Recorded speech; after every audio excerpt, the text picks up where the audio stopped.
Bienvenue sur ce live Doc Finance. Aujourd'hui, nous allons aborder le métier de conseiller commercial, pardon, excusez-moi, de conseiller patrimonial. Aujourd'hui, on a quatre intervenants qui vont se présenter chacun leur tour. Je vous laisse la parole. Merci. Merci Florence. Bonjour à toutes et tous. Je me présente, je suis Vincent Guenoun, je suis responsable patrimonial au sein du groupe Société Générale, Banque SG. Voilà. Est-ce que c'est le moment pour présenter notre parcours ou pas encore? Je vais peut-être laisser mes collègues se Là, pour présenter. l'instant, c'est chacun son tour. Très bien. Thibaut, je vous en prie. Ouais, Thibaut Saron, du coup bonjour à tous et enchanté. Président fondateur de Métantis Patrimoine, donc société indépendante en conseil patrimonial que j'ai montée en fin 2020, début 2021, donc en plein Covid. Donc voilà, à l'inverse de certains de mes collègues ici, je suis plus sur le côté petite structure, donc je suis tout seul dans cette dernière. Donc je parlerai plutôt du côté indépendant et petite structure. Tout à fait. Davy, à vous le tour. Alors moi, Davy Deschamps, je suis ravi d'être parmi vous. J'ai 32 ans, donc conseiller en gestion de patrimoine au Gretier Agricole depuis 1 an maintenant. Et voilà, donc moi, à l'inverse de Thibaut, dans une grande entreprise à l'heure actuelle. Super. Eh bien, pour finir, donc Damien Louche, moi je suis associé fondateur du cabinet Constantiam, au même titre que Thibaut. Du coup, moi j'interviens en tant que conseiller au sein d'un cabinet, alors dit indépendant, au sens de la manière, dans la manière de travailler, on va dire, et pas rattaché à une grande structure ni à un réseau. Donc voilà, libre un peu d'exercer le métier comme avec notre propre vision, on va dire. Très bien. Merci beaucoup. Donc, on va pouvoir commencer ce live avec la première partie qui va être que chacun d'entre vous va pouvoir parler de son parcours. Comment est-ce que vous avez fait pour devenir conseiller patrimonial? Donc, votre parcours, vos études, mais aussi votre parcours dans la vie active. Davy, je vous laisse commencer. Oui, alors moi, je dirais que j'ai un parcours assez atypique. Pour commencer par les études, j'ai eu un bac STI, donc dans l'électronique, donc vraiment rien à voir. J'ai commencé à travailler un petit peu juste après mon bac pendant 2-3 ans où j'ai fait plusieurs petits jobs, notamment chauffeur-livreur, conseiller d'éducation, avant de reprendre mes études 3 ans plus tard, donc à 20 ans. Passionné je dirais par deux choses en priorité, c'est-à-dire la finance et le sport. Je décide d'allier les deux, de reprendre mes études avec un BTS Banque. Moi qui avais une notion à l'époque, je me lance en BTS Banque et également en même temps me former en tant qu'éducateur dans le sport. Voilà, donc j'ai allié ça. À la sortie du BTS, j'ai décidé de continuer en licence. Alors moi, je ne sais pas si je l'ai dit, mais je suis sur le Havre. Je travaille au Havre et originaire du Havre. Mais à ce moment-là, sortie du BTS, je décide d'aller sur Paris pour faire une licence dans une école de commerce qui s'appelle le CNPC, une licence dans le management du sport. Donc voilà, ça a continué à me suivre tout en travaillant en alternance dans le magasin Intersport au Havre. Voilà, et toujours avec cette double casquette éducateur également dans un club à côté et en me formant également sur la préparation mentale qui m'a toujours passionné et qui, pour regrouper un petit peu les deux, c'est-à-dire la préparation mentale qui m'aidait dans le côté je dirais finance, relations avec les clients, travail d'équipe, mais également dans le côté gestion d'un groupe sportif. Donc, j'ai toujours vu le lien entre ces deux choses-là. Et à la fin de mes études, après cette licence, je travaille à Intersport en tant que responsable de rayon. Puis quelques mois plus tard, je vois une offre Crédit Agricole de poste. Je fais mes entretiens, j'étais curieux. J'avais envie de remettre un pied dans la finance car ce domaine, comme je le disais, m'intéressait assez fortement. Donc, il me propose d'intégrer le Crédit Agricole en ayant une formation en interne pour être opérationnel assez vite. Et derrière, je dirais que j'ai la chance que l'entreprise m'ait fait confiance. Donc, c'était en 2016, donc ça fait 8 ans. Et mon parcours ensuite, ça a été vraiment de franchir petit à petit les échelons. C'est-à-dire, j'ai commencé en tant que conseiller d'accueil, puis conseiller financier, que l'on peut connaître traditionnellement en agence.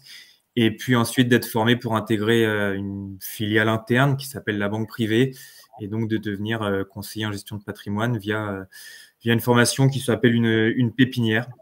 Voilà, une formation très intéressante, dense, d'1 an en interne pour, je dirais, me mettre au niveau assez rapidement et peut-être combler un retard, car je n'avais pas fait de master, là où c'est souvent le cas dans ce métier. Et donc voilà, ça fait 1 an que je suis maintenant conseiller en gestion de patrimoine et que je suis sur ce poste très intéressant. Voilà un petit peu mon parcours. Super. Merci beaucoup, Davy. Damien, je vous en prie. Oui. Alors moi, très simplement, j'ai démarré, on va dire, j'ai découvert plutôt le métier de conseiller en gestion de patrimoine à travers une de mes expériences qui était au sein de Théséis. Donc, Théséis qui est un support pour les conseillers en gestion de patrimoine qui va intervenir. Donc, c'est vraiment un écosystème qui est dédié aux conseillers en gestion de patrimoine qui sont sur le terrain. Donc, les accompagner à travers tout le volet réglementaire, le volet produit. Donc, c'est vraiment... donc, j'ai découvert de loin le métier de conseiller en gestion de patrimoine. J'étais en alternance en licence banque, finance, assurance dans une école de commerce. Donc, c'est là où vraiment j'ai commencé à m'intéresser à ce métier. À la suite de ces études et de cette expérience, je me suis du coup orienté vers des cabinets indépendants, mais plus sur ce qu'on appelle le middle office dans le métier, plus le volet ingénierie. Donc, j'étais toujours en alternance, sur un format un petit peu particulier, en alternance à la fac, enfin à l'université du coup, sur un parcours ingénierie du patrimoine. Et c'est là où j'ai vraiment commencé à évoluer sur le volet technique du métier, à intervenir sur le volet réglementaire, qui est passionnant dans notre métier, voilà aussi. Donc voilà, une expérience qui était très enrichissante. Donc c'était un petit gros cabinet de la place toulousaine qui s'appelle le Centre du patrimoine. C'était une expérience qui m'a appris énormément. À la suite de ça, je me suis orienté vers, on va dire, je suis rentré un petit peu plus dans le monde réel du travail en sortant de l'alternance, tout en continuant mes études à côté, puisque j'ai intégré l'OREP à Clermont-Ferrand, en parallèle de mon travail. Donc, j'intervenais en tant que conseiller en gestion de patrimoine et également sur le volet ingénierie patrimoniale pour garder un peu on va dire, cette appétence que j'avais sur le volet rédaction des études patrimoniales. Donc, dans un cabinet qui s'appelait CGP One, qui est devenu Bonjour Patrimoine, avec vraiment une présence plutôt digitale et on va dire vraiment sur Internet, donc très fortement implanté sur Internet. C'était une expérience qui est très intéressante aussi. Et mon associé, donc c'est là d'ailleurs où on s'est rencontrés, enfin, très l'expérience précédente, mais c'est là où vraiment on a créé de bonnes affinités. On a beaucoup échangé tous les deux, on a pris conscience qu'on avait une vision qui était très précise et particulière du métier. Et en force d'en discuter, ça a matérialisé le fait que l'on avait envie de créer notre propre cabinet avec notre propre vision. Donc, on a créé le cabinet qui s'appelle Constantiam depuis maintenant 3 ans. Voilà, très simplement. Très bien. Merci beaucoup, Damien, pour votre parcours. Vincent, je vous en prie. À vous. Merci. Merci. Je suis, moi, diplômé d'une école de commerce depuis 2001 avec une spécialité en finance. Et puis ensuite, j'ai obtenu un diplôme, un Master 2 en gestion de patrimoine à l'OREP aussi. Formation très structurante. En 2009, j'ai intégré le groupe Société Générale en tant que conseiller en gestion de patrimoine. Je souhaitais intégrer à ce moment-là, rejoindre un groupe bancaire international avec une solide expérience, une solide expertise en gestion de patrimoine.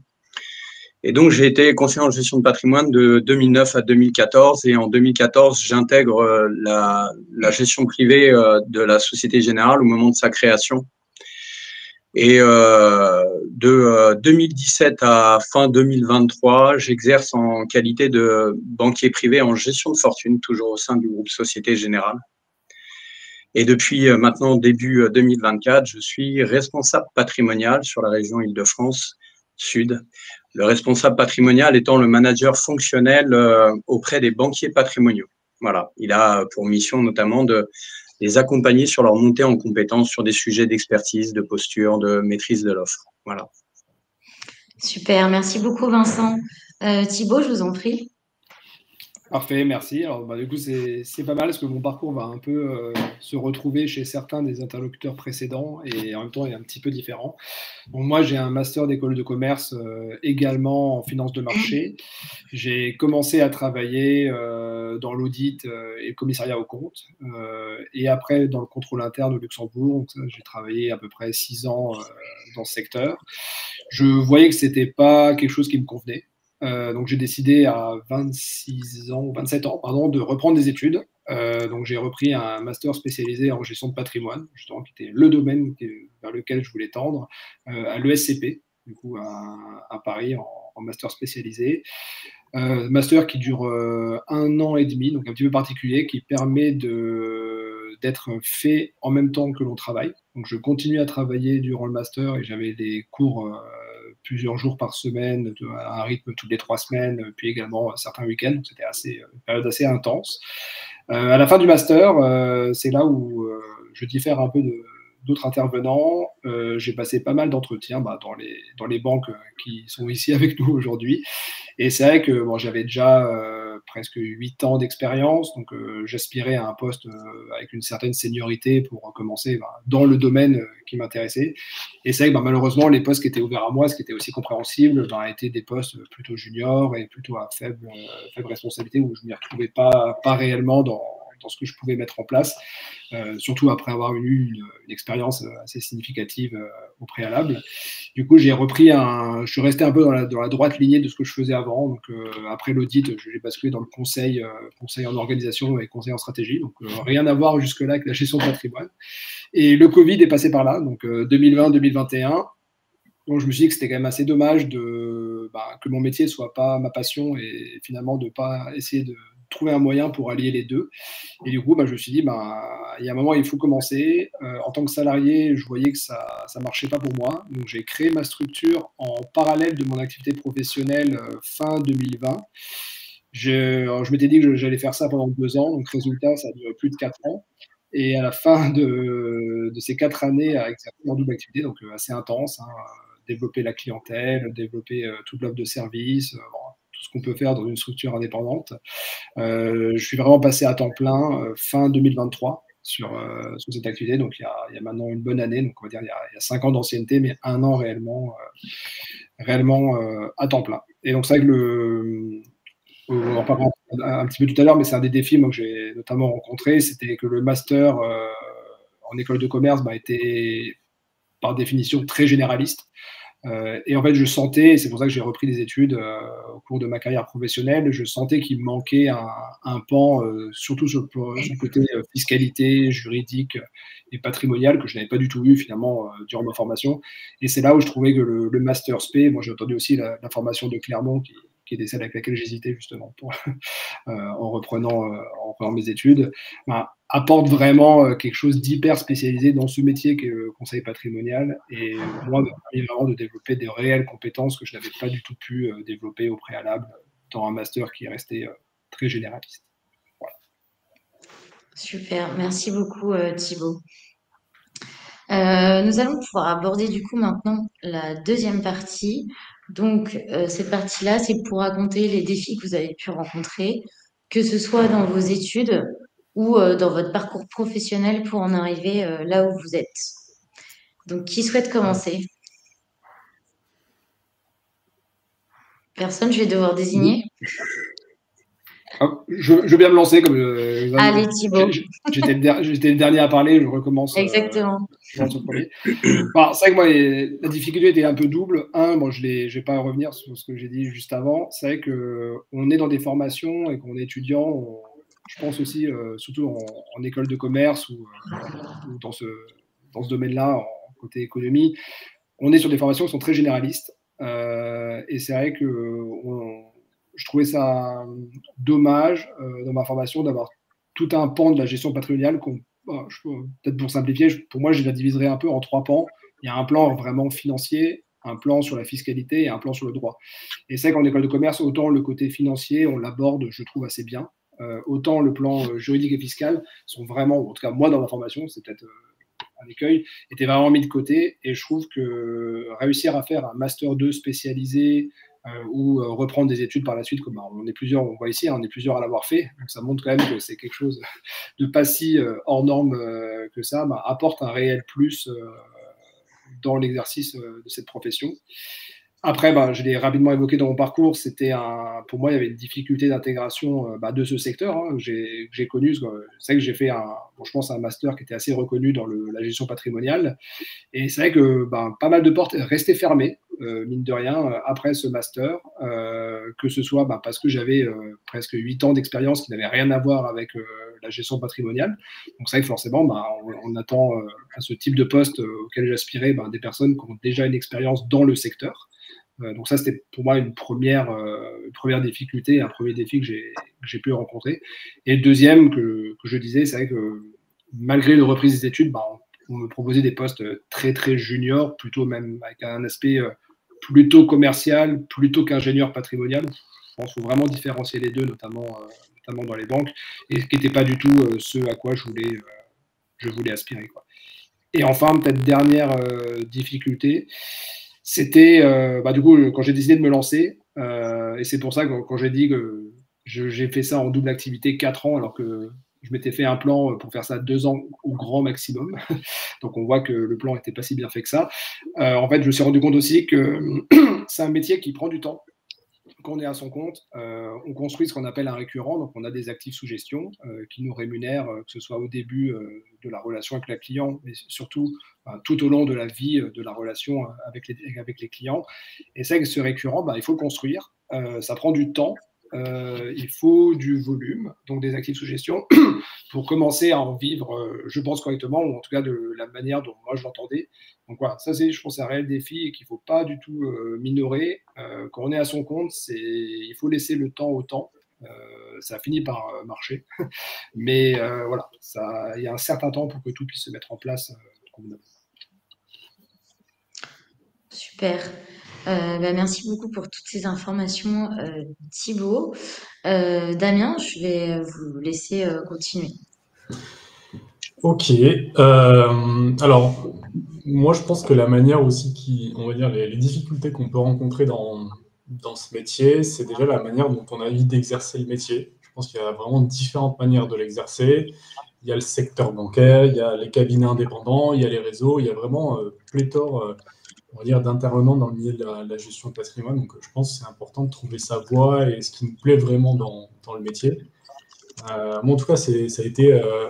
j'ai vraiment eu différentes expériences qui m'ont permis finalement de m'orienter vers la bonne manière d'exercer, en tout cas celle qui me convenait le plus d'exercer le métier. Ça a été vraiment, je pense, ça m'a pris du temps, clairement, malgré le fait que j'étais quand même dans un environnement académique où j'étais quand même intégré dans tout ça, mais c'est important de prendre conscience de ça, parce qu'à la base, CGP, c'est des habilitations, c'est pas forcément un diplôme qui donne le droit d'exercer, ce sont, on va dire, des habilitations qui doivent être passées sous ces certifications AMF, enregistrement auprès de l'ORIAS. Donc ça, il faut en être conscient. Donc après, peut-être que pour les gens qui travaillent à la banque, forcément, ils n'ont pas trop besoin de s'en préoccuper. Mais si la voie qu'on choisit, c'est celle de justement créer un cabinet, on va dire, en partant de rien, il y a tous ces défis-là qui sont à relever, notamment au moment du lancement. Donc, les difficultés, en tout cas, moi, ça a été vraiment sur ces éléments-là. Et après, je rejoins complètement Thibaut aussi, partir d'un lancement de cabinet sans avoir le soutien et le support d'un grand groupe derrière, c'est un vrai défi, ça prend du temps, ça demande énormément d'énergie, il faut savoir aussi si c'est en phase avec notre vie de manière générale, parce qu'il y a tout à gérer. Le volet réglementaire, encore une fois, je remets l'accent dessus, qui est très lourd. Il y a le volet aussi, l'image, l'identité du cabinet qu'on a envie de donner, créer du récurrent, donc ça veut dire aller chercher des capitaux avec des clients. Donc il y a une notion où il y a une confiance qu'il faut mettre en place avec les différents clients avec lesquels on va avoir des relations. Donc ça prend énormément de temps, ça demande beaucoup d'énergie. Il faut être une personne fiable, je pense, dans ce milieu aussi, parce que la confiance sur ce genre de sujet est essentielle. Et voilà, après c'est mon avis. Et voilà, donc c'est tout ce que je vais pouvoir vous donner comme information là-dessus, en tout cas sur les difficultés de mon point de vue que j'ai pu rencontrer. Ouais. Je me permets de rebondir sur ce que disait Damien, parce que c'est vrai qu'on a deux structures, je pense, à peu près similaires et des défis qui se rejoignent. C'est vrai que moi, en tout cas, si je vois qu'on a pas mal, je vois dans le chat, pas mal d'étudiants, de personnes en fin de parcours académique. Moi, c'est vrai que je ne recommande pas forcément de commencer par créer votre cabinet, vous lancer un peu de but en blanc dans une entreprise, dans une structure entrepreneuriale, voilà, tout seul. On en parlera tout à l'heure des différentes structures qui peuvent vous accompagner.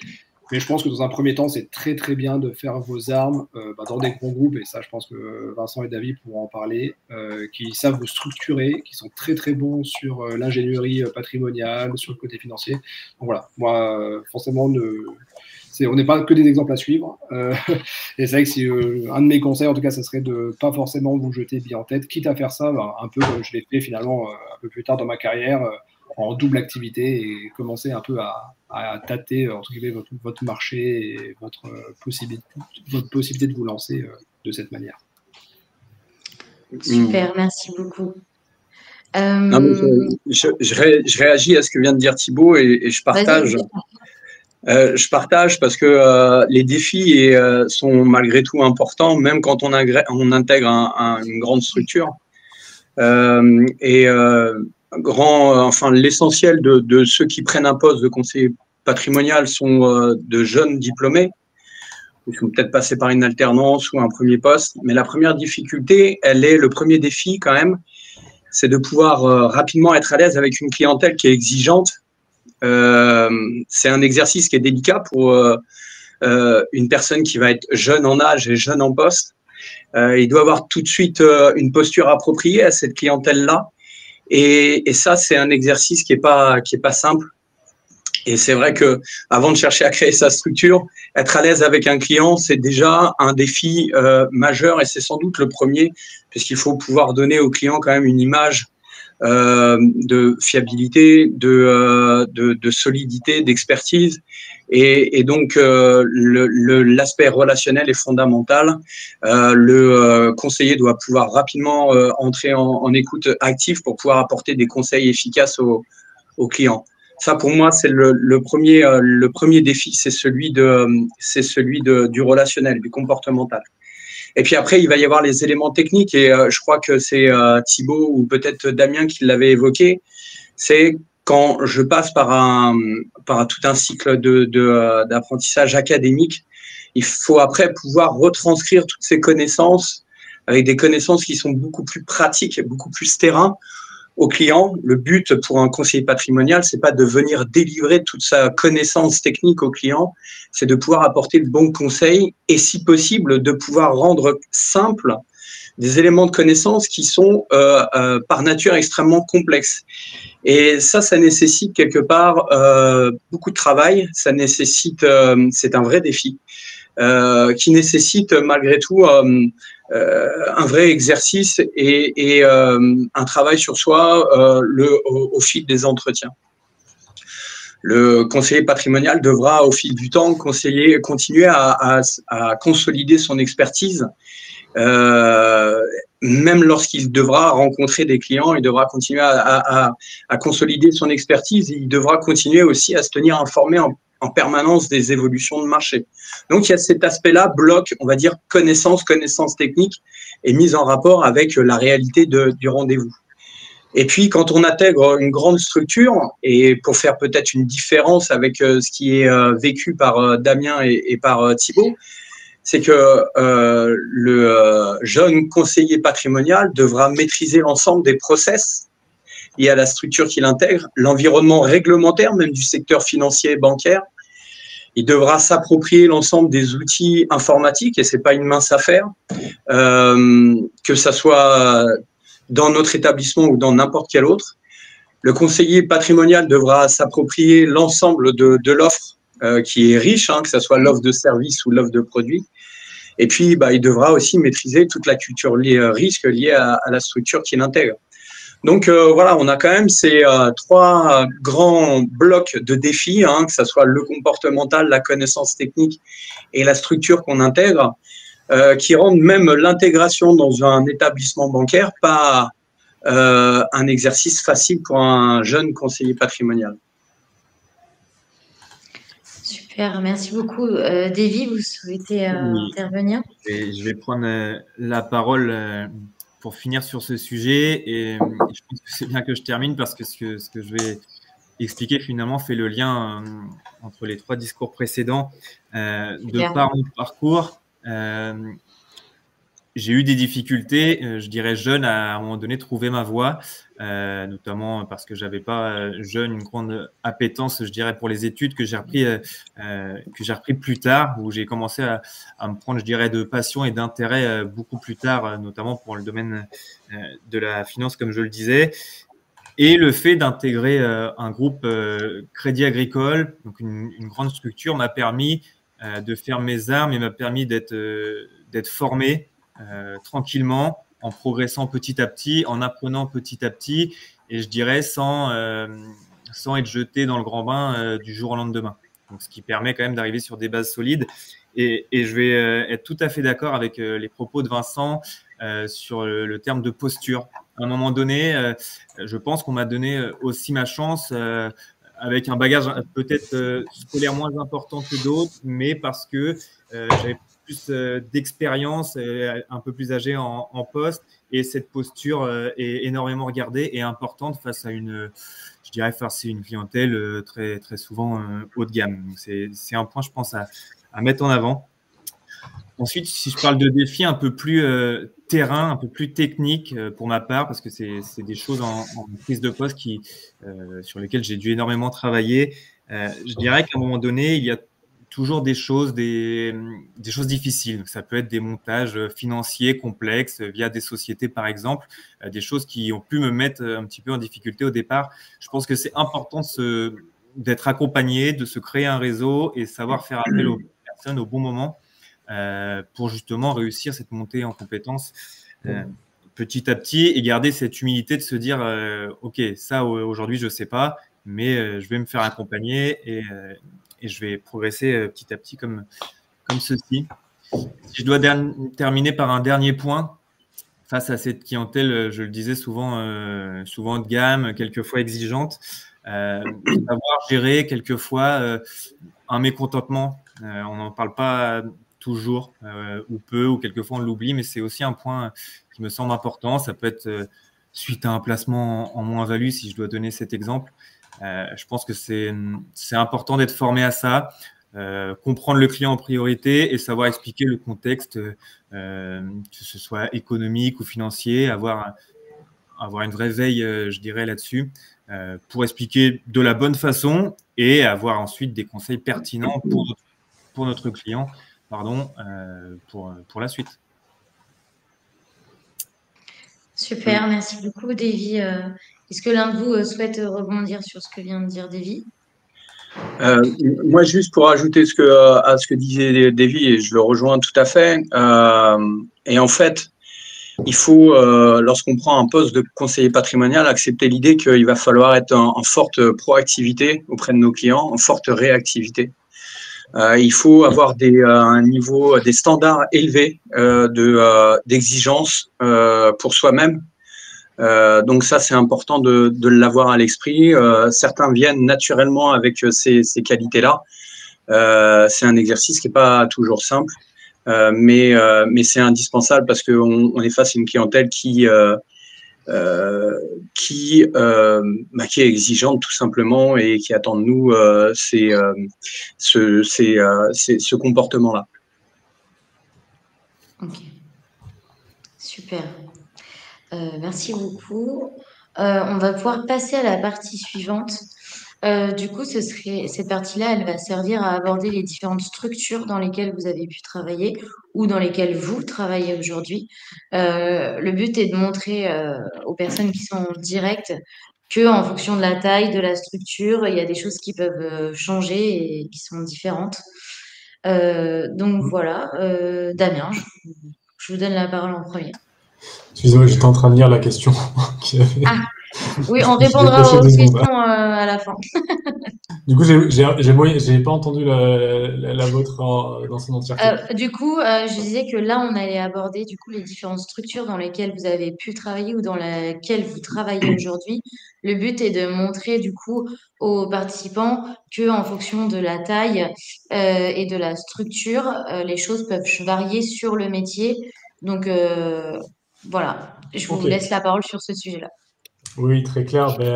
En fait, nous, aujourd'hui, on est donc un cabinet, un petit cabinet indépendant. Donc, forcément, notre manière de travailler, elle est très, on va dire, artisanale, si on peut dire les choses comme ça, puisqu'on va gérer pas mal de choses dans la relation du client. Donc, on va vraiment gérer la relation client, l'entrée en relation, bien comprendre bien les besoins, les attentes, les objectifs du client pour justement ensuite retranscrire ça à travers ce qu'on appelle un bilan patrimonial. Donc ça, j'imagine que c'est un terme qui parle à tout le monde.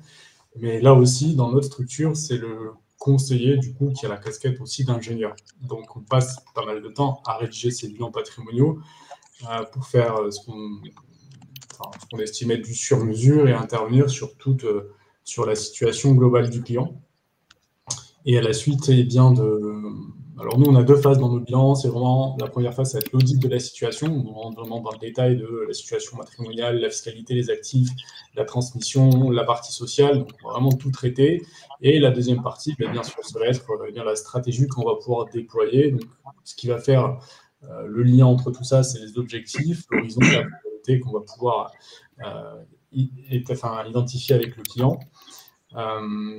Et ensuite, si il y a un accompagnement supplémentaire pour déployer la stratégie, on va bien sûr représenter le client lorsqu'il y aura des réunions avec ses conseils, experts comptables, avocats, notaires. Donc tout ça, c'est des gens avec qui on est souvent en relation aussi.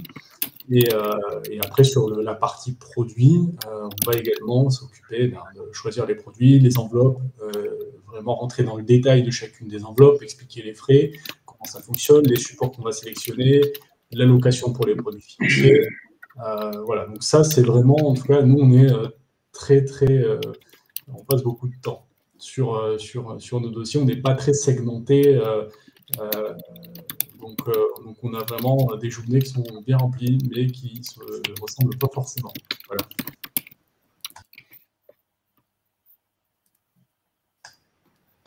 Super, merci beaucoup Damien. Je rejoins, pardon, je me rebondis. Je t'en prie Thibaut, c'est parfait. Je te laisse la parole. Désolé, je te coupe la parole, mais comme ça je rebondis. Non, t'inquiète. Je vois l'heure, donc je vais essayer de faire un peu plus bref Tout à fait. les précédentes interventions. Peut-être juste aussi pour résumer, donc voilà, moi j'exerce de manière similaire, je pense, à Damien, donc je ne vais pas revenir sur ce qu'il a dit et qui est tout à fait pertinent. En termes de structure, Vincent l'a bien présenté au niveau de l'AG ou également côté Crédit Agricole. Donc, vous avez les banques. Je pense qu'il y a une première structure où c'est, je trouve, très très bien d'exercer, que ce soit pour faire ses armes ou y rester. D'ailleurs, on voit que des personnes y restent, donc ils sont avec nous encore aujourd'hui. Vous avez également des gros cabinets de gestion de patrimoine. Vous avez Haussmann Patrimoine, des gros cabinets. C'est l'exemple qui me venait à l'esprit en région parisienne. Ce sont des cabinets avec plusieurs dizaines, voire centaines de collaborateurs, des très gros cabinets de gestion patrimoniale. Vous avez les family office, plus compliqués à intégrer parce que ça s'adresse à une clientèle entre guillemets, encore plus patrimonial. Donc là, on est sur du high net worth ou vraiment ultra high net worth, donc à plusieurs millions d'actifs gérés. Donc très, très intéressant. Là, vous serez quand même plus sur des aspects de structuration patrimoniale, de structuration de société. Donc très intéressant, je trouve aussi à intégrer. Après, bah, vous avez des plus petits cabinets. Et bien sûr, vous lancez en tant qu'indépendant. Et alors, en tant qu'indépendant, Damien l'avait mentionné, je vais le préciser juste ici. Vous pouvez vous lancer tout seul comme moi, encore une fois, ce que je ne recommande pas du tout lors du début de votre activité professionnelle, même pour le coup après. Par contre, vous pouvez aussi vous lancer en étant accompagné par des réseaux. Il y a beaucoup de réseaux de CGP. Alors, il y a clairement à boire et à manger. Donc, ne vous fiez pas trop aux sirènes des rémunérations que les uns ou les autres peuvent vous proposer. Souvent, il y a beaucoup de vent dans tout ça. Donc, grosse vigilance, je pense, à ce niveau-là. Et surtout, faites attention, chaque réseau ne se vaut pas, mais surtout, chaque réseau a sa propre considération de la clientèle.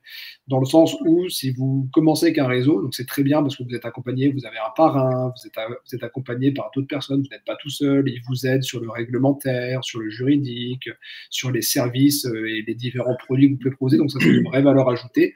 Par contre, chez certains réseaux, vous n'êtes pas propriétaire de votre clientèle. Donc, c'est-à-dire que tout ce que vous allez développer au sein du réseau, le jour où vous partez et vous décidez de vous lancer à 100%, entre guillemets, à votre compte, ben, vous perdez toute votre clientèle. Il faut négocier pour la racheter. Donc, gros point de vigilance là-dessus. Alors que d'autres réseaux vous proposent d'être tout à fait propriétaire de votre clientèle. Et également, pour finir, certains réseaux vous proposent d'être ce qu'on appelle un mandataire exclusif. Donc, vous n'avez le droit de distribuer que les produits du réseau. Ça, du coup, on rejoint un petit peu ce qui peut être fait au sein d'une banque, alors que d'autres réseaux vous proposent du mandat non exclusif. Donc, vous pouvez très bien distribuer ce que propose le réseau.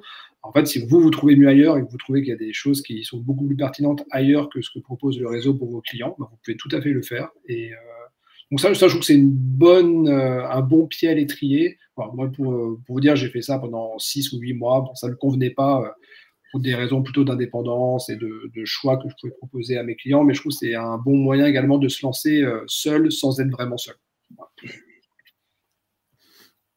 Voilà. Pour faire le lien, Thibaut, sur le fait de ne pas être seul, la stratégie, je dirais Crédit Agricole, sur ce qui est demandé aux conseillers en gestion de patrimoine, c'est vraiment d'avoir une casquette un petit peu de conseiller phare de la relation avec le client, c'est-à-dire le conseiller un petit peu généraliste qui, je vais reprendre ce que disait Damien tout à l'heure, qui déjà en point numéro 1 établit un bilan patrimonial vraiment de la situation du client à mettre à jour régulièrement. C'est vraiment, je dirais, la première chose à faire et à apprendre au départ.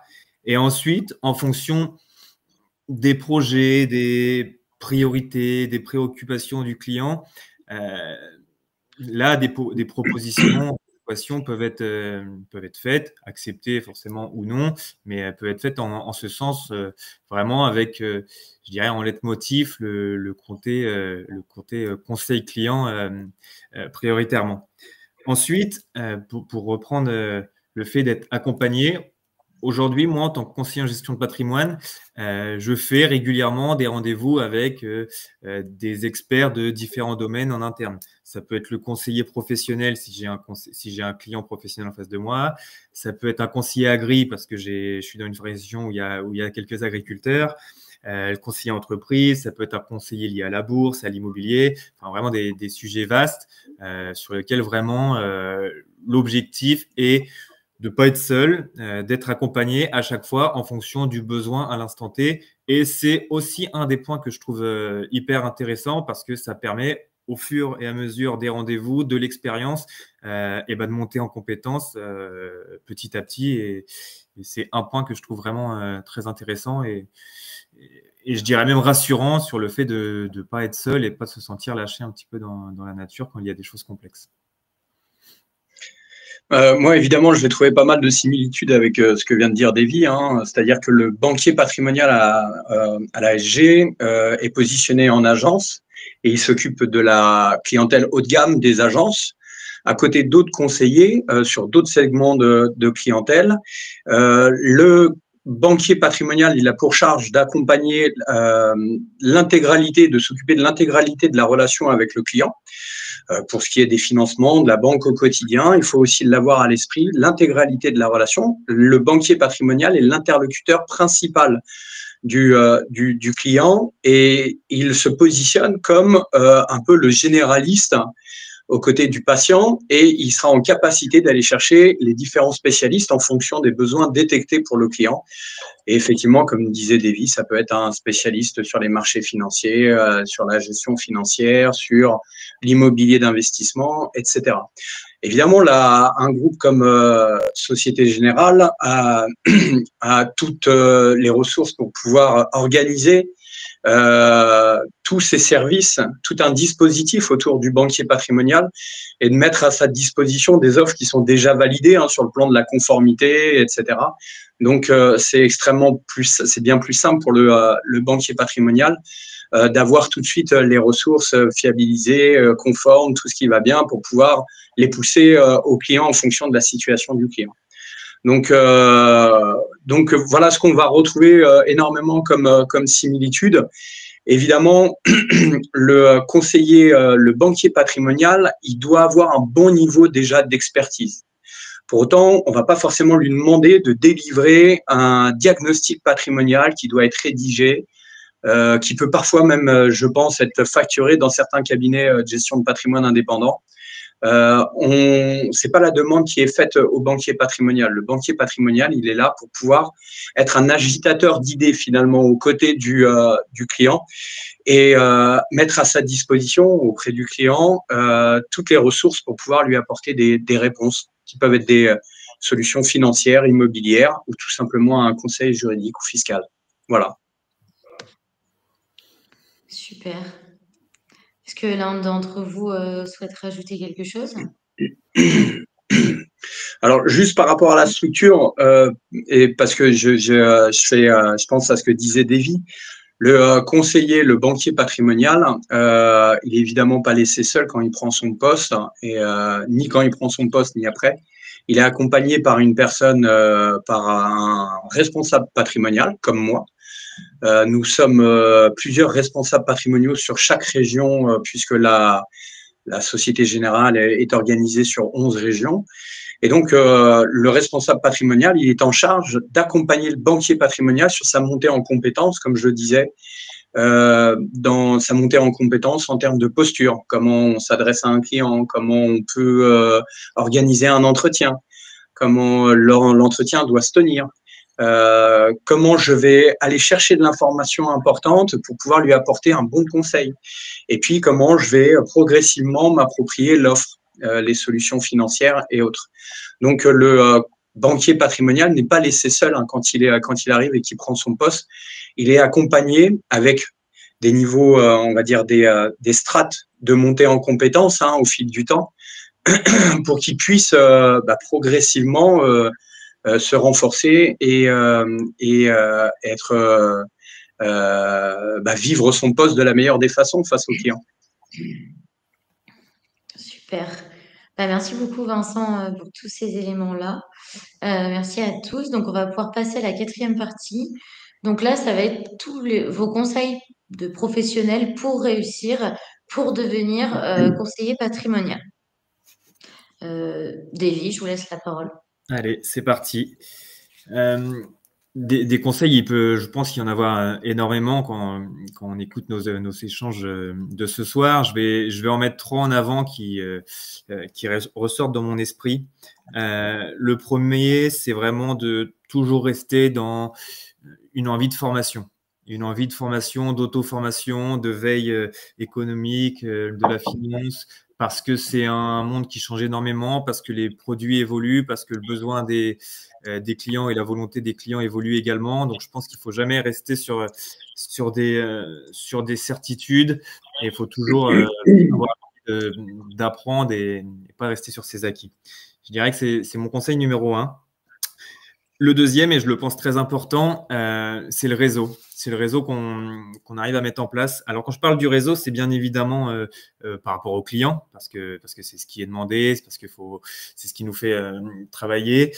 Mais pas que. Ça peut être un réseau de spécialistes. Alors, je parlais des collègues tout à l'heure, mais des collègues, ça peut être des experts comptables, ça peut être des avocats fiscalistes, ça peut être d'autres conseillers en gestion de patrimoine, à l'image de ce qu'on est en train de faire en ce moment, ça enrichit toujours les connaissances. Et enfin, en dernier conseil, je dirais, savoir vraiment créer une relation de confiance. Une fois de plus, cette relation de confiance avec un peu tous les acteurs que je viens de lister juste au-dessus, de plusieurs façons. Je dirais que la première chose, c'est de savoir tenir ses engagements. Lorsqu'on dit quelque chose, il faut vraiment le faire. Ça ne veut pas dire que ce soit toujours fait à la seconde, mais au moins toujours dire les choses et faire preuve, je l'ai entendu tout à l'heure, je ne sais plus par qui, mais de réactivité. Aujourd'hui, on demande aux conseillers d'être réactifs. Alors, le client d'expérience ne donne pas toujours la réponse dans la seconde, mais en tout cas, s'il n'a pas la réponse, il demande à être contacté pour avoir un délai. Et je pense que cette réactivité-là montre le professionnalisme et est hyper attendu et hyper reconnu par nos clients patrimoniaux. Voilà les conseils que je peux mettre en avant. Super. Merci, Davy. Damien, je vous en prie. Alors, moi, j'aurais des conseils qui vont porter un peu sur ce qu'a dit un petit peu Davy, donc ça rejoint un petit peu ça. Ça va être, on est dans un métier où il y a un champ d'intervention qui est très large, et donc forcément, il est important, en tout cas de mon point de vue, de savoir faire preuve d'humilité sur certains sujets, ou même de manière générale, puisque une personne qui, dans notre métier, dit qu'elle maîtrise tout, je pense que c'est pas vrai. On a des champs, comme je le disais, d'intervention qui sont très larges. On va voir la fiscalité, pour laquelle la France est très innovatrice et créatrice. Et d'ailleurs, la loi de finances cette année nous a bien confirmé que ça bougeait très rapidement. Il va y avoir tout volet, on va dire, droit de la famille qui peut être très large aussi. Donc, et bien sûr, tout ce qui est volet social, donc la retraite et la protection sociale. Donc, je pense que déjà, oui, savoir faire preuve d'humilité et allier ça à de la curiosité, ça peut être, je pense, un conseil qui est assez pertinent pour exercer ce métier. Bon, je pense que ça s'applique à plein d'autres métiers aussi, mais dans notre métier, en tout cas, je ressens que c'est très fort. Savoir s'adapter, je pense que c'est aussi quelque chose de très important, parce que au-delà du fait qu'on a une relation qui va être de plus en plus forte avec le client il va être aussi lié à ses différents conseils. L'expert comptable, son notaire. Le notaire, c'est un peu la voix de Dieu, l'expert comptable aussi. Donc, il faut savoir s'adapter des fois quand on a des intervenants comme ça, parce que ça peut des fois,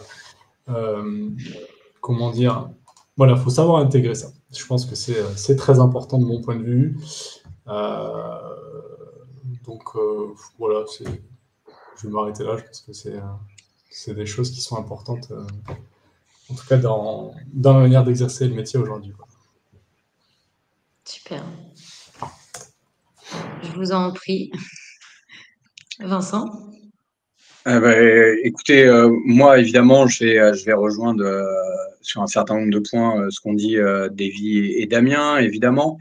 Mais en fait, on se rend compte que pour avoir évoqué les défis avant, quand on prend un poste de banquier patrimonial, de conseiller patrimonial, il y a quand même un certain nombre de défis.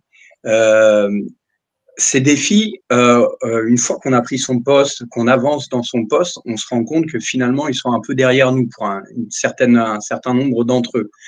Ne serait-ce que dans la capacité qu'on a à travailler avec le client, d'être en rapport avec un client, dans l'organisation, l'appropriation des process, de l'établissement dans lequel on travaille. Et donc, je pense que ce qui est important de comprendre, c'est qu'au début, il faut forcément faire preuve de beaucoup d'engagement. C'est-à-dire qu'il faut mettre toute l'énergie nécessaire au début à sa prise de poste pour se donner les moyens de relever tous ces défis. C'est important de comprendre effectivement que quand on prend ce type de poste-là, les défis sont plus nombreux peut-être que 6 mois après. faut accepter le fait que dans 6 mois, on aura l'impression que beaucoup de nos inquiétudes en tant que conseiller patrimonial seront derrière nous. Donc voilà, peut-être ce que je voulais ajouter, c'est effectivement faire preuve de beaucoup d'engagement, au moins à la prise de poste. Parfait. Thibaut, du coup, je vous laisse le dernier mot. Je vais terminer rapidement et comme ça, on pourra poser des questions et je vais répondre à une question en même temps. Je ne vais pas répéter tout ce qui a été dit par mes collègues, auxquels je souscris totalement et que je partage. Et je mettrai l'emphase vraiment sur la formation. Vous former au plus tôt. Moi, ça m'était une de mes difficultés d'avoir eu un master trop généraliste. Donc, si vraiment c'est ce métier que vous voulez faire, vous êtes persuadé, vous êtes convaincu de la voie que vous voulez suivre, moi, je vous recommande vraiment de faire un master déjà spécialisé dans ce secteur-là et d'éviter le master en finance un peu généraliste que proposent certains IAE ou écoles de commerce. On parlait de master, donc Clermont est très très bien et très reconnu, le SCP aussi, là je prêche pour ma paroisse, voilà, je réponds à une question comme ça. Pour aussi que ce soit que vous alliez intégrer un grand groupe ou que vous avez plutôt une fibre entrepreneuriale, ce que je vous recommande également, c'est vous certifier rapidement. Ça a été mentionné préalablement par Damien, la certification AMF. Alors certains le passent dans le cadre des masters spécialisés en gestion de patrimoine. Moi, je vous recommande de tous la passer immédiatement. C'est réglementaire, ça vous donne une bonne base sur les exigences du régulateur sur notre métier, donc ça, faites-le. Et aussi, regardez les différents statuts pour exercer ce métier, notamment le statut de CIF, CIF, et un peu les conditions d'obtention. Voilà, je pense que c'est très important. Et là, je vais rejoindre Vincent et Davy. Moi, je trouve que faire vos armes dans un grand groupe, dans une grosse structure qui va vous aider et vous accompagner. On voit, vous n'allez pas vous retrouver du jour au lendemain tout seul face à un client qui a plusieurs millions à placer. Il y a un réel accompagnement, des formations continues, et je trouve que c'est une réelle plus-value que vous pouvez avoir pour après exercer peut-être d'une autre manière ou continuer dans cette voie. Super, merci beaucoup Thibaut pour cette conclusion. Donc effectivement, vu qu'on est très avancé sur l'heure, on peut répondre à quelques questions. Malheureusement, on ne pourra pas répondre à toutes. Est-ce que vous avez vu des questions pertinentes ou je les sélectionne moi-même? Je suis désolé, Florent, je ne vois pas les questions. Alors, je veux bien. Il y a le chat, je ne sais pas si tu le vois. Non. Okay. Moi, je pense que c'est intéressant que tu les sélectionnes et qu'on y réponde. Et en fonction, est-ce qu'on y répond tous ou pas, déjà, on peut commencer par celle qui est pour toi, Thibaut. Il y a quelqu'un qui te demande comment avez-vous géré la double activité, aucun souci d'exclusivité dans votre ancien contrat? Ouais, c'est une très bonne question et je vais apporter une très mauvaise réponse. J'avais pas une clause d'exclusivité dans mon précédent contrat parce que c'était un métier qui n'avait rien à voir finalement. Par contre, soyez vigilants et ça, bien sûr, je l'ai vu après m'être lancé, sinon c'est pas drôle. Dans pas mal de contrats, vous avez l'interdiction d'exercer une autre activité professionnelle. Ce qui était mon cas. Bon, il y a vraiment, je pense que c'est des choses contractuelles, donc c'est un risque à prendre, c'est un risque que j'ai pris, mais en effet, c'est contractuellement, très souvent, c'est borné pour vous. Forcément, vous avez un métier pour éviter que vous en ayez un second. En vrai, moi, j'étais très transparent avec ma hiérarchie là-dessus. Je disais que ça n'impactait pas mon travail au quotidien, ça n'impactait pas mes performances, et je faisais ça le soir et les week-ends. Donc, ça a très bien fonctionné de cette manière-là, mais oui, soyez vigilants avec votre contrat de travail. Super. Je crois qu'Anaïs a reposé une autre question, hein, c'est celle qui te posait la question. Elle demande comment développe-t-on le portefeuille client en banque? Quels canaux sont-ils utilisés pour la prospection? Je peux prendre la parole pour répondre à Anaïs. Finalement, il y a plusieurs possibilités. Je dirais, si je dois en mettre en avant, c'est quand même la recommandation. À un moment donné, un client satisfait, c'est bien d'oser lui demander des recommandations de par son entourage, de par ses liens familiaux. Je dirais que c'est le point presque le plus facile, parce qu'après une satisfaction, c'est le plus facile de rebondir dessus. Après, les canaux utilisés, il peut y en avoir énormément. je vais reprendre une chose que je disais tout à l'heure, mais savoir également se montrer dans les bons moments, dans les bons endroits, là, au moment où il y a des événements, que ce soit sur de l'immobilier, que ce soit sur des présentations, notamment de loi de finances, où généralement il y a beaucoup de personnes intéressées. Se faire connaître à ces moments-là permet de développer un portefeuille client en banque. Après, de façon très simple aussi, hein, on a des clients et parfois les enfants de nos clients ne sont pas clients. Et c'est aussi par la découverte de leur situation personnelle que on va entrer en relation avec les enfants, les proches, les bénéficiaires qu'on découvre au travers des clauses bénéficiaires des contrats d'assurance vie. Et à charge du banquier patrimonial de solliciter l'entrée en relation avec le bénéficiaire ou le proche, tout simplement. Et ça se fait énormément comme ça aussi. Et ça se justifie très, très bien, d'ailleurs, hein, à l'occasion de cette découverte client. Super. Merci beaucoup. Là, j'ai une question qui est un peu plus orientée formation. C'est quelqu'un qui voudrait savoir quel conseil vous auriez à donner à un apprenti en DSCG qui souhaite se spécialiser en gestion de finance. Et il précise, je n'ai eu jusque-là que des expériences en cabinet. Est-ce que vous sauriez répondre ou pas? C'est plus Thibaut, non? Je sais pas. Bah, du coup, ça va être des expériences essentiellement cabinet d'expertise comptable, j'imagine. Je pense que en fonction de la volonté de l'apprenant, effectivement, peut-être s'orienter vers un diplôme qui aura plus on va dire une structure gestion de patrimoine plutôt que de rester focalisé sur le volet comptable, puisque c'est quand même deux choses complètement différentes. Et aujourd'hui, de toute façon, avec ces dernières années, il y a pas mal de diplômes en gestion de patrimoine qui se sont créés et ça a énormément aussi professionnalisé justement le métier. Donc ça, c'est plutôt positif. Et je pense qu'il y a aussi du coup, pas mal de choix en termes de formation. Il y a des universités qui vont se démarquer aussi par justement l'exigence qu'elles vont avoir. Donc on a cité l'OREP, le SCP, il y a également la Kedge à Bordeaux. Et après, certaines écoles de commerce, typiquement Paris Dauphine aussi, je sais qu'ils ont un bon master, notamment sur le volet accompagnement de chef d'entreprise. Donc, il y a pas mal de choix. Après, il faut savoir, je pense, ce qu'on veut. Est-ce qu'on veut juste avoir une expertise qui va nous permettre de lier une relation avec des conseillers en gestion de patrimoine pour consolider un conseil à travers une expertise, à travers, on va dire, le métier d'expert comptable, ou est-ce qu'on veut vraiment revoir un peu se réorienter plutôt. Je pense que la question, elle est un peu là. Mais ça peut avoir du sens. Je pense qu'avec un DSCG, déjà, on a une bonne base de réflexion, on va dire, on a la tête bien faite déjà. Et après, l'idée, oui, pourquoi pas de s'orienter un diplôme avec plus on va dire, plus gestion de patrimoine. Quoi. Celui qui voudra se réorienter vers la gestion de patrimoine, il arrivera quand même avec des armes. Hein.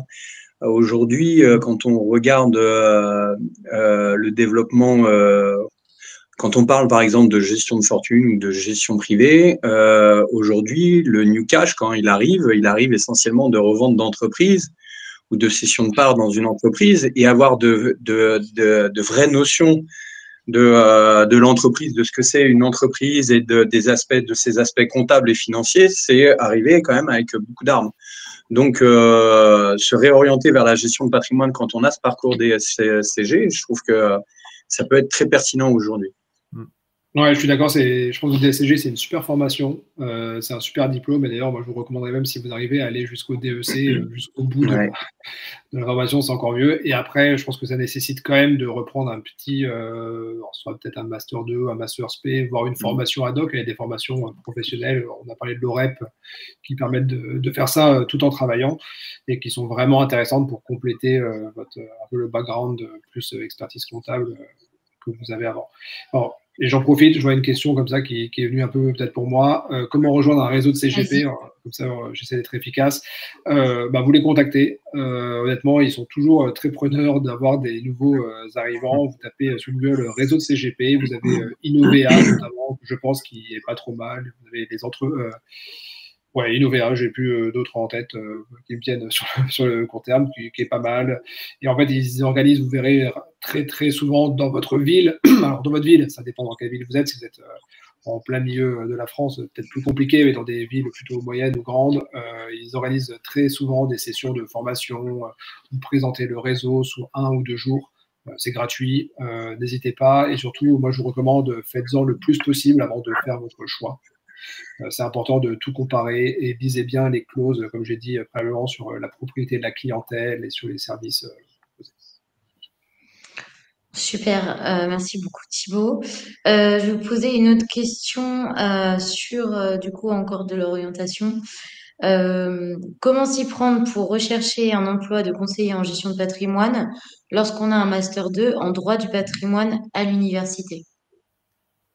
Bah, tout simplement, je pense, en se rendant sur les sites carrières des établissements qui vont intéresser le candidat.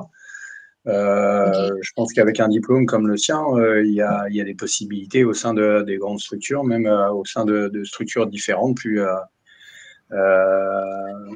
moins bancaires. Et non, c'est sur le site carrière. d'accord. Parce que elle précise qu'elle a une expérience de conseiller commercial dans les assurances et mutuelles, donc effectivement, est-ce que du coup ça peut ajouter un plus ou pas du tout? Bah, bien sûr, parce que aujourd'hui déjà, cette personne a la connaissance de la relation avec le client, donc c'est déjà, elle vient avec un parcours intéressant, une expérience intéressante. Et puis la partie protection de la personne physique, c'est une partie extrêmement importante du conseil patrimonial. Aujourd'hui, conseiller le client sur sa protection, ça fait partie du conseil patrimonial et arriver avec cette expérience-là, je pense que c'est effectivement extrêmement intéressant. Oui, et je permets de faire le lien également sur le côté commercial. Alors, c'est un mot qui a quelquefois une connotation négative, mais c'est pas comme ça qu'il faut l'amener, je dirais. Il faut pas oublier que ce métier de conseiller en gestion de patrimoine, ça a aussi le sens d'être un commercial et d'avoir une expérience dans les assurances sera forcément mis en avant et valorisé. Après, c'est toujours la même chose, c'est de savoir faire du commerce, mais en mettant en avant le conseil client et le besoin client. Si on respecte ça, ce sera toujours bien perçu, mais n'oublions pas ce volet-là qui est également important dans ce métier. Super. On en pose une petite dernière? Avec plaisir. Allez. Ok. Ok. Est-ce que vous avez répondu à Dorian sur le master à la fin? Thibaut, Alors, je ne sais pas si on en a listé, je crois. Et j'ai envoyé, parce que je crois que je peux pas interagir dans le chat public, un petit classement des masters. oui, c'est ce que j'ai vu. Ouais, je vais les Ouais, mettre juste après.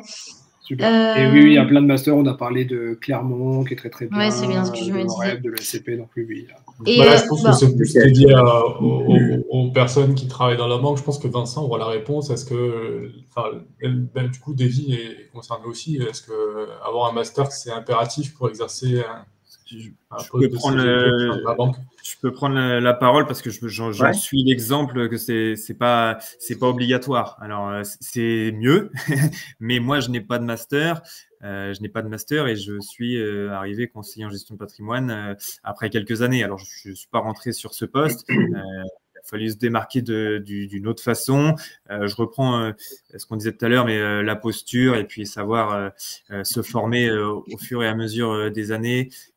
Et c'est possible ensuite de devenir CGP sans entrer avec un master. Oui. Chez nous, c'est tout à fait possible aussi. On a des conseillers de clientèle qui sont pas sur un segment patrimonial, qui, parce qu'ils sont en réussite commerciale, comme le disait Davy, ont tout à fait la capacité d'absorber un cycle de formation supplémentaire, et notamment un cycle de formation interne qui va leur être dispensé, et ils ont la capacité ensuite de prendre un poste de banquier patrimonial. Oui, bien sûr, c'est tout à fait possible. ok, super. Vraiment dernière question pour finaliser. C'est une personne qui nous dit qu'étant donné qu'il y a différents métiers au sein de la gestion privée, quel est le master le plus adéquat pour devenir ingénieur patrimonial? Bah, Ingénieur les diplômes qui sont, je pense, assez reconnus dans le milieu de la gestion de patrimoine, c'est un peu les diplômes qu'on a déjà cités. Ok. En tout cas, sur le volet ingénierie, bah, je sais que l'OREP, ça a été dans les différents. Alors, avant de monter mon cabinet, j'ai eu une période entre guillemets de recherche et on me classait plus ingénieur patrimonial plutôt que conseiller. Bon, Vincent, tu étais déjà peut-être en poste, donc tu n'as peut-être pas trop sondé le marché à ce moment-là, mais ça, pour le coup, je pense que c'est un diplôme qui peut permettre d'aller chercher un poste d'ingénieur patrimonial.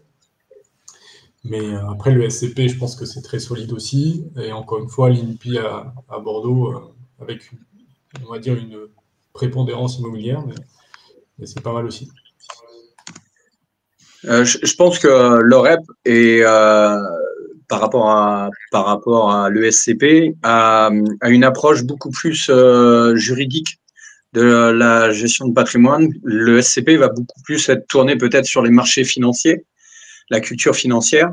Et c'est vrai que quand on regarde, quand on se penche sur le métier d'ingénieur patrimonial, eh ben, on va énormément être sur les sujets juridiques, fiscaux, connaissance de l'entreprise. Donc, c'est vrai que l'OREP pour ça est très bien. Ouais, et je pense qu'en conclusion, ça précise la question, ça précise la question qu'elle a donnée.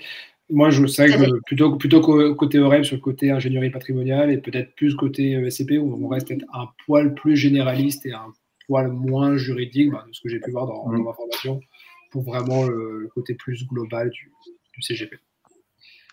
Super. Bah, merci beaucoup. On va s'arrêter là parce qu'on a pas mal dépassé les délais. Merci à vous quatre, merci Davy, merci Damien, Vincent et Thibaut d'avoir participé à ce live. C'était très complet et j'espère que ça a plu à tout le monde. Et je vous invite à repartager le live derrière et n'hésitez pas à poser vos questions en dessous de la vidéo si besoin. Très bien. N'hésitez pas, vous avez nos noms et nos prénoms pour la plupart. Ils seront dans la vidéo. Vous nous contactez sur LinkedIn et ce sera avec plaisir pour répondre à vos questions. Plaisir partagé aussi. Très bien. C'est génial. Merci beaucoup à tous. Merci à vous tous en tout cas. Bonne réussite à tous. Merci. Merci. Bonne continuation. Bonne soirée. Au revoir.